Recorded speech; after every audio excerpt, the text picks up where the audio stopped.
Buonasera, welcome to another episode of Regional Italian Cuisine. On this program, we're going to be talking about coffee. Now, of course, coffee for me is the quintessential thing that you can relate to Italians, although there will be some of you out there that may not agree. But of course, there is a long process of getting the coffee bean into that cup. We are here at the Abbotsford, or the Convent Bakery in Abbotsford, where of course my dear friend Dominic has this amazing roaster, and we're going to be reintroducing Moshe, who is a dear friend of mine. He is a green bean buyer, and he of course is involved with the Crop to Cup group of companies, and he's going to be taking us through the paces of tasting, cupping. We're going to talk about how we get the beans to the roaster and all the wonderful stories that are associated with that. So let's go and meet with Moshe. A lot of viewers, I would like to welcome back my dear friend Moshe. Thank you for coming on the show. You're welcome. Mwah, beautiful. Now, you are the expert, yes? Well, I try to do my work. Now, I want you to explain to our viewers at home very quickly, crop to cup, what that actually does mean.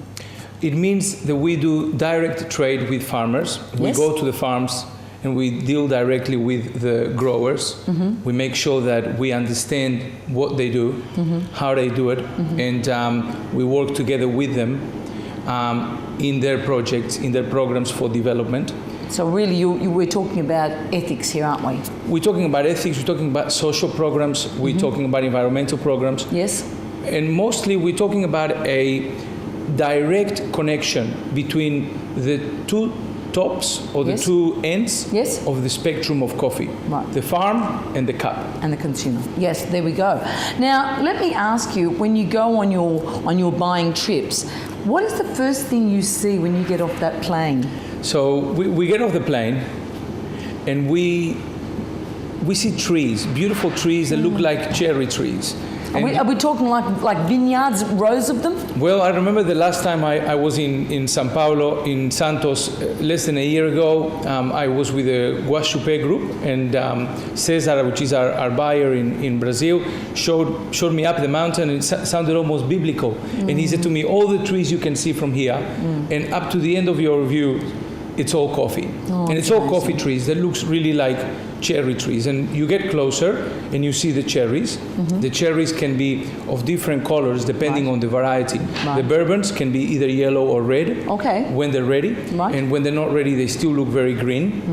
And obviously what we do is we work together with the farmers to make sure that the picking goes at a time that is also suitable for what we're looking for on the cup. All right. So for our viewers at home, once you pick the cherry, what you're looking is for that elusive green bean, correct? And how does that?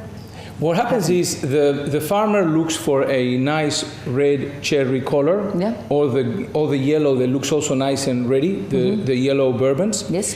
And they bring all those cherries out. They process them very quickly, so that the coffees don't get over fermented, and don't get any extreme sugars that shouldn't get.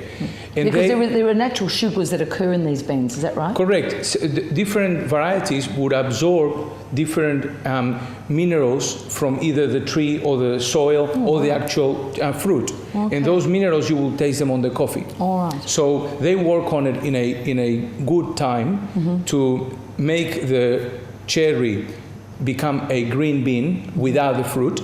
And then they work into very sophisticated machinery, laser machines for density, for size, for color, that makes up the right lot of coffee that is required by ourselves. Oh, well, there you go.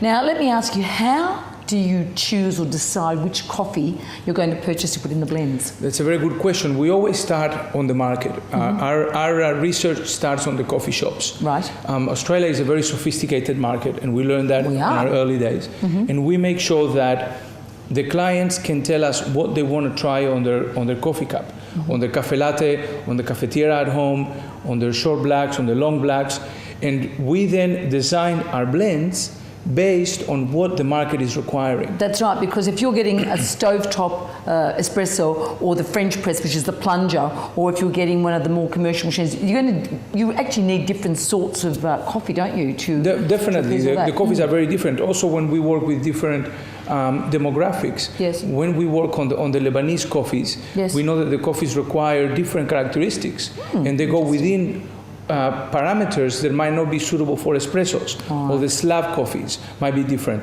And the same thing again, when you're working on a cafetiera, you're grinding much thicker than on an espresso machine. Correct. Your extraction goes more for hot water going through rather than the pressure on the espresso machine. Okay. So there will be very different cupping characteristics. Okay. Hence, different parameters for the coffees that we need. Right. Now that sounds quite scientific to me. Now let me ask you, Moshe, how do you choose the farms or the farmers? Tell me, that's a fairly big job, I would have thought. It's a very big job. Lots of countries and lots of farmers. We are a big team of people working around the year in establishing which farms are correct for our portfolio of partners. Yes.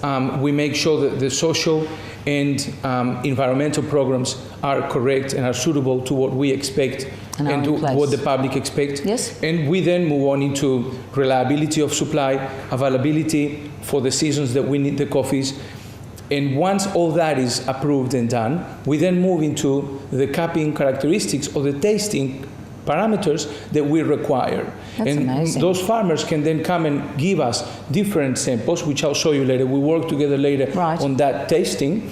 And that is when we then can decide, yes, this farmer is suitable, or this farmer might not be suitable to us, might be suitable to other roasters or that's groups. a fairly laborious sort of a job, I would have thought, because yes. I mean, because at the end of the day, you are looking to appease the consumer in the end, so I guess.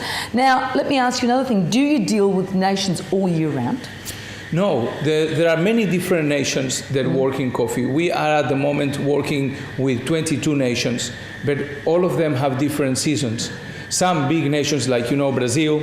Yes, they are the biggest producer of coffee in the world, are they not? That's correct. Brazil is the number one grower. Number 2. Vietnam is number 2, and then we have Colombia. Yes, But we deal with many, many nations. Yes. We deal with Costa Rica, Honduras, Panama. Peru has sensational coffees that we've been dealing with lately. Asia has very good coffees. There are many regions in Africa. And I want to just cut you there, because let me ask you, because I know there's 2 species of coffee, being both Robusta and Arabica.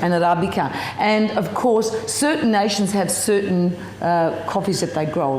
Like Robusta, for example, is fairly big in Vietnam. Is that correct? That's correct. That's correct. But also Brazil has a lot of Robustas, although we buy from Brazil only Arabicas. So it is actually a false statement that people think that Robusta is a cheaper, inferior version, just that it has greater yield.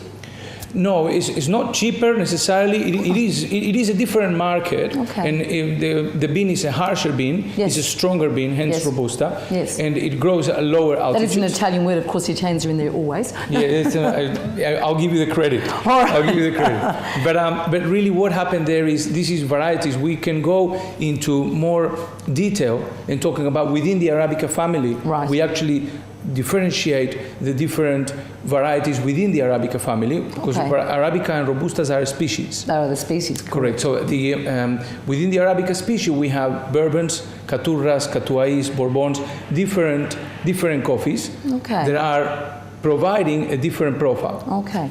And of course, one last question. Tell me, how is it that you grade the beans? Because that's a fairly big job in itself.